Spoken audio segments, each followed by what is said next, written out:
નમસ્કાર, મારું નામ હિના તેજસ આડેસરા છે. આજરોજ અમે રાજકોટની અંદર એક એવું નવું સોપાન ચાલુ કરી રહ્યા છીએ કે જે કદાચ રાજકોટ માટે બહુ મહત્ત્વની અને ગર્વ લેવા જેવી બાબત છે. કારણ કે રાજકોટમાં આજથી અમે એક એવી પ્રી સ્કૂલ સ્ટાર્ટ કરવા જઈ રહ્યા છે જે આજના પેરેન્ટ્સની તાતી જરૂરિયાત છે.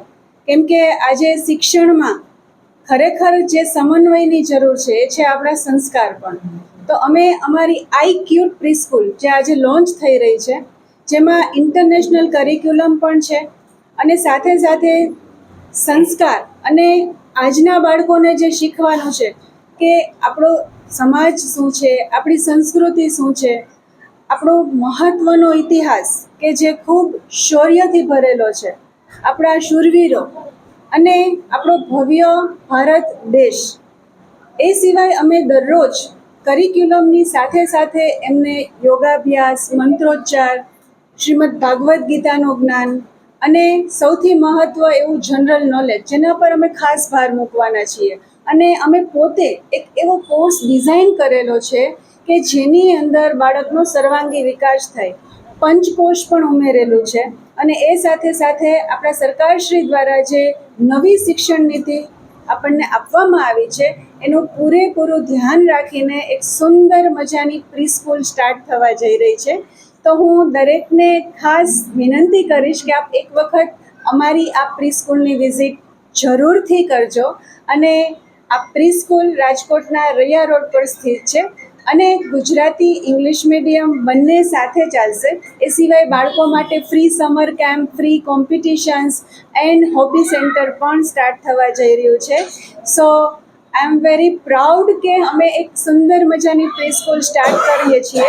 બીજી મહત્ત્વની વાત એ છે કે રાજકોટમાં જ્યાં શિક્ષણમાં ઘણા બધા આપણા બાળકો ભૂલકાઓ એવા છે કે ખૂબ ટેલેન્ટ ધરાવે છે, ખૂબ હોશિયાર છે, પણ ક્યાંક ને ક્યાંક આર્થિક પરિસ્થિતિ એમની એવી છે કે બહુ સારી સ્કૂલમાં કદાચ ન જઈ શકે.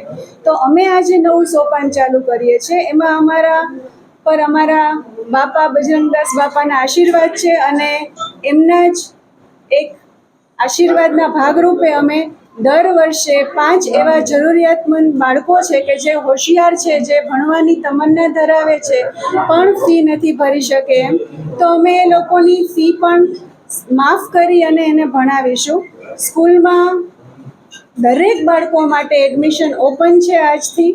અને ખાસ દરેક વિદ્યાર્થી અમારા માટે સ્પેશિયલ રહેશે. દરેકને ઘર જેવું વાતાવરણ ફીલ થશે એવી હું તમને બાહેધરી આપું છું. વંદે માતરમ. બીજા કરતાં કઈ રીતે આપણું પ્રી સ્કૂલ અલગ પડે છે?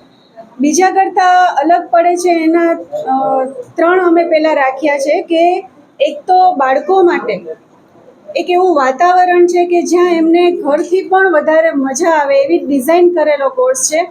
એમને ક્યાંય કંટાળો ના આવે, ક્યાંય ભારરૂપ ના લાગે અને એમને પણ ખબર નહીં પડે કે એ લોકો રમતા રમતા ક્યારે બધું શીખી ગયા. એમની મોટર સ્કિલ ડેવલપ કરવી, એમની લેંગ્વેજને ડેવલપ કરવી, એના લોજિકને ડેવલપ કરવું, એના માટે એક એવો કોર્સ કરેલો છે કે જે કોર્સ કદાચ ક્યાંય નથી. બીજું કે આ સ્કૂલની અંદર ફ્લેક્સિબલ ટાઈમિંગ પણ છે. બાળકને અનુકૂળ હોય એ રીતે અમે એમના ટાઈમ પણ સેટ કરીશું. સ્પેશિયલી ડે કેર, જે લોકો વર્કિંગ પેરેન્ટ છે એમને એમના બાળકને અહીંયા ડે કેરમાં મૂકવું છે, તો એમના માટે પણ ફૂલ્લી 12 અવર્સનું ફ્લેક્સિબલ ટાઈમિંગનું એક શેડ્યુલ છે કે જેમાં એ લોકો આવી શકશે. વિક્રમ પૂજારા, નગર પ્રાથમિક શિક્ષણ સમિતિ ચેરમેન, રાજકોટ. આજે આપણા રાજકોટ માટે ગૌરવની વાત છે કે એક મધ્યમ વર્ગ જેવો વિસ્તાર છે રૈયા રોડ, જ્યાં મધ્યમ વર્ગના લોકો વસે છે અને રીચ લોકો વસે છે. એ વચ્ચે આજે હિનાબેન આડેસરા જે ખૂબ શિક્ષણ જગત સાથે સંકળાયેલા છે, વર્ષોથી નામાંકિત સ્કૂલો સાથે પણ સંકળાયેલા છે અને વર્ષોથી બેનને હું ઓળખું છું કે બાળક માટે કોઈ પણ બાળક પોતાનું બાળક છે એમ સમજી અને હંમેશા એને પોતાના શિક્ષણ ક્ષેત્રમાં જ્યારે આગવી કેર લીધી છે, ત્યારે એમના આ નવા સોપાન માટે હું ખૂબ આ પરિવારને અભિનંદન આપું છું કે એક સમાજ માટે થઈને શિક્ષણ એટલું જરૂરી છે. અને હું તો આજે 2.5 વર્ષથી આ શિક્ષણ સમિતિના ચેરમેન છું એટલે મને ખ્યાલ છે કે કદાચ હું લોકોને અપીલ કરું છું કે તમારી પાસે પૈસા ન હોય તો એક ટાઈમ તમે ભૂખ્યા રહીને પણ તમારા બાળકને અવશ્ય શિક્ષણ આપજો. આપણા દેશના વડાપ્રધાન પણ નરેન્દ્રભાઈ મોદી જ્યારે ગુજરાતના મુખ્યમંત્રી હતા ત્યારથી અત્યાર સુધી શિક્ષણ એક જરૂરિયાત છે, શિક્ષણ એક આપણો પાયો છે, આપણી સંસ્કૃતિને જીવંત રાખવા માટે પણ જરૂરી છે. ત્યારે આવા સરસ મજાના એક વાતાવરણમાં બેન ખૂબ સારું એક ભારતીય સંસ્કૃતિને પણ જીવંત રહી શકે એ રીતે, અને જે ઇંગ્લિશ જે આપણે કહીએ કે ભાઈ ઇંગ્લિશ પણ ઇંગ્લિશની જરૂરિયાત છે જ, એટલે ગુજરાતી મીડિયમ અને અંગ્રેજી માધ્યમ આ બંને સાથે નો સમન્વય કરી અને બેન એક આપણા આ રાજકોટને એક નવું નજરાણું જ્યારે આપી રહ્યા છે, ત્યારે મારી સમગ્ર લોકોને એક અપીલ છે કે આપ અવશ્ય એકવાર આ મુલાકાત લ્યો.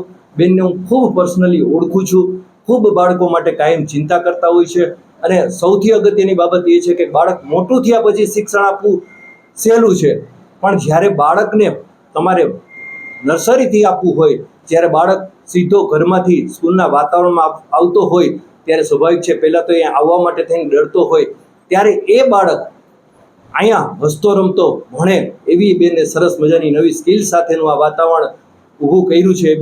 બેનને ખૂબ ખૂબ અભિનંદન. આપ લોકોએ જ્યારે પૂછ્યું બેનને કે નવું અલગ શું, તો તમે 1 વર્ષ પછી આવજો અને બાળકોને જોજો, એટલે અલગ શું છે એ બાળકો જ તમને બતાવશે. અસ્તુ. ભારત માતા કી જય. વંદે માતરમ.